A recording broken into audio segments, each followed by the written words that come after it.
अस्सलामुअलैकुम दोस्तों, उम्मीद है आप सब खैरियत से होंगे।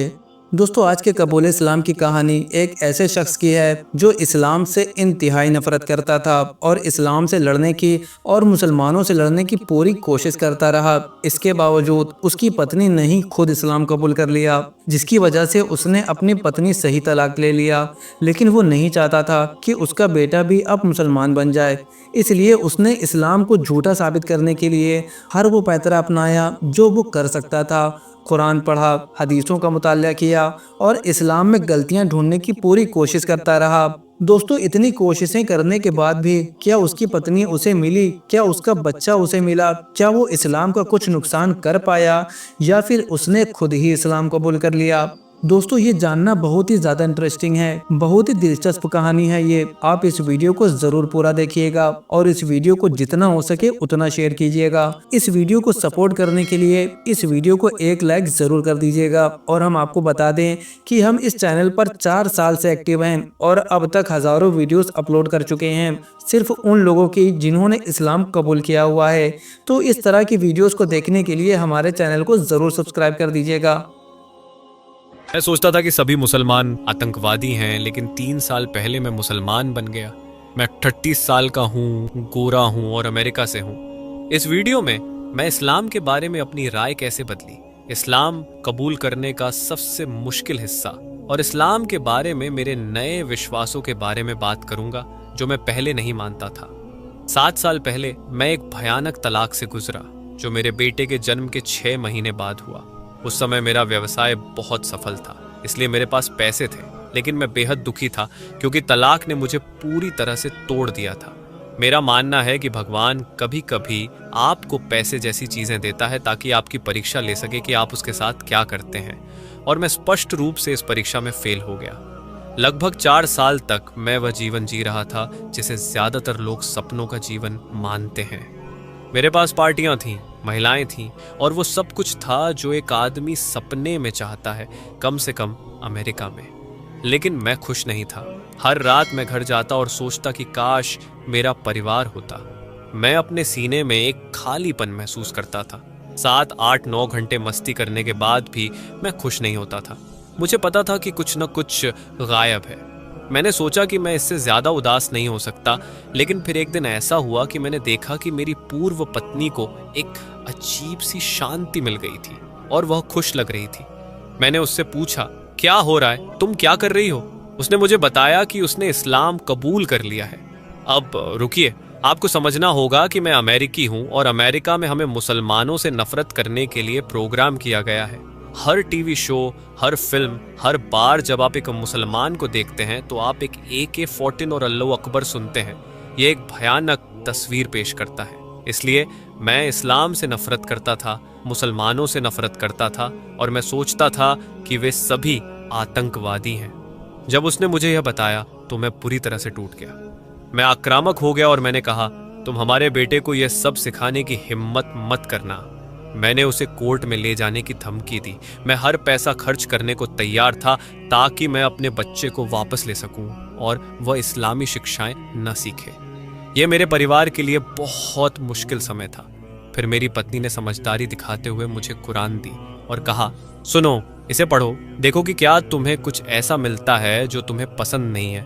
उस समय मैंने उसे यह नहीं बताया, लेकिन मैं हमेशा से मानता था कि अपने दुश्मन को जानो। मेरा इरादा था कि मैं इसके खिलाफ लड़ूंगा और हर जानकारी का इस्तेमाल करूंगा। इसलिए मैंने कुरान ली और सोचा, ठीक है, मैं इस धर्म के बारे में जानूंगा और इससे लड़ने का तरीका ढूंढूंगा, क्योंकि मैं नहीं चाहता कि मेरा बेटा मुसलमान बने। मैंने कुरान पढ़ना शुरू किया और विश्वास करो या न करो, मुझे इसमें ऐसा कुछ नहीं मिला जो मुझे पसंद नहीं था। लेकिन मैं अभी भी संशय में था। मैंने गहराई से सोचा और पारिवारिक मूल्यों के बारे में पढ़ा, अच्छे इंसान बनने और दान देने के बारे में पढ़ा। मैंने सोचा, शायद अमेरिका और पश्चिमी समाज ने मुझे इस्लाम के बारे में थोड़ा झूठ बोला है। शायद ये वैसा नहीं है जैसा उन्होंने बताया था। लेकिन मैं अभी भी पूरी तरह से आश्वस्त नहीं था। मैंने सोचा, अगर मैं अपने बेटे को दुनिया में भेजूंगा, उसे स्कूल भेजूंगा और समाज को उसे जीने का तरीका सिखाने दूंगा, तो वह बुरा दिन देखेगा। वे उसे बताएंगे कि उसे अपने बाल नीले करने चाहिए, लड़की बनना चाहिए या कुछ अजीब सा करना चाहिए। अगर आपको लगता है कि मैं इस्लाम से नफरत करता था, तो मैं इन चीज़ों से और भी ज़्यादा नफरत करता था। इसलिए मैंने सोचा अगर वह मुसलमान होगा तो ये नहीं होगा, अगर वह मुसलमान नहीं होगा तो ये हो सकता है। मैंने अपनी पत्नी को फ़ोन किया और कहा, सुनो, तुम उसे इस्लाम सिखा सकती हो। वह बिल्कुल हैरान थी, लेकिन मैं एक पिता के रूप में एक कार्यकारी निर्णय ले रहा था। उस समय मेरे लिए यह दो बुराइयों में से कम बुराई थी। इस बिंदु पर मुझे वास्तव में उस धर्म को समझने की ज़रूरत थी जो मेरे बेटे को सिखाया जाने वाला था। इसलिए मैंने कुरान उठाई और पढ़ना शुरू किया। मैं मस्जिद जाने लगा, उन छोटे छोटे आयोजनों में जाने लगा जहां बच्चों के लिए कार्यक्रम होते थे, बाजार लगते थे, और मैंने देखा कि कुरान में बहुत कुछ अद्भुत था। इस धर्म में बहुत कुछ ऐसा था जो पश्चिम द्वारा इस्लाम की जो तस्वीर पेश की जाती है उससे बिल्कुल अलग था। मुझे लगने लगा कि मुझसे झूठ बोला गया है। मुझे बताया गया था कि ये लोग बुरे हैं, वे XYZ में विश्वास करते हैं, लेकिन वास्तव में वे ABC में विश्वास करते हैं। मैंने यह भी देखा कि जब मैं मस्जिद जाता था, अगर कोई गरीब व्यक्ति होता था तो इमाम पैसे मांगते थे, आप उन्हें पैसे देते थे और वे उसे गरीब व्यक्ति को दे देते थे। मस्जिदें उतनी ही सुंदर थीं जितनी उन्हें होनी चाहिए। मैं ईसाई धर्म में पला बड़ा हूँ, और जब मैं ईसाई चर्च जाता था तो मैंने देखा कि पादरी के पास कभी कभी रोल्स रॉयस होती थी और वे पैसे बर्बाद करते थे। मैं ईसाइयों के खिलाफ नहीं हूँ, लेकिन मेरे लिए यह ज़्यादा सच्चा लगा कि पैसे दिए जाएं और उन्हें तुरंत एक बहन को दिया जाए जिसे अपने परिवार को पालने के लिए संघर्ष करना पड़ रहा हो, न कि उसे डोनेशन जार में डाला जाए और उम्मीद की जाए कि शायद वह पैसा रोल्स रॉयस डीलरशिप से होते हुए गरीबों तक पहुंचे।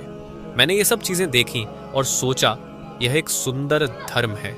उस समय मैं एक लड़की को डेट कर रहा था और सब कुछ ठीक चल रहा था, लेकिन मेरे लिए कुछ चीज़ें थीं जो मैं पश्चिमी चीज़ों से सहमत नहीं था, जैसे कि दूसरे लड़कों के साथ अकेले घूमना, अकेले ट्रिप पर जाना, और ये सब चीज़ें जो मुझे सहज नहीं लगती थी। इससे संघर्ष हुआ और मैंने रिश्ता खत्म कर दिया। उस समय मैंने ये नहीं समझा, लेकिन ये एक बहुत ही मुस्लिम चीज़ थी। अगर आप किसी आदमी के साथ रिश्ते में हैं या शादीशुदा हैं तो आपको दूसरे लोगों के साथ अकेले नहीं घूमना चाहिए। यह एक बुनियादी बात है और मुझे ये महसूस करने के लिए मुसलमान होने की ज़रूरत नहीं थी। उस रिश्ते के ख़त्म होने के बाद मैं बहुत उदास हो गया, क्योंकि अब मेरे पास कोई नहीं था। मैं अभी भी अविवाहित था। मैं अपने बेटे को हमेशा नहीं देख पाता था। मेरी पूर्व पत्नी ने देखा कि मैं कितना उदास हूँ और उसने मुझे एक टेप भेजा जिसका नाम था मैसेज फॉर द सिक। मैं बहुत उदास था और मैं दोहराता हूँ कि मेरे जीवन में बहुत सारी आशीषें थीं।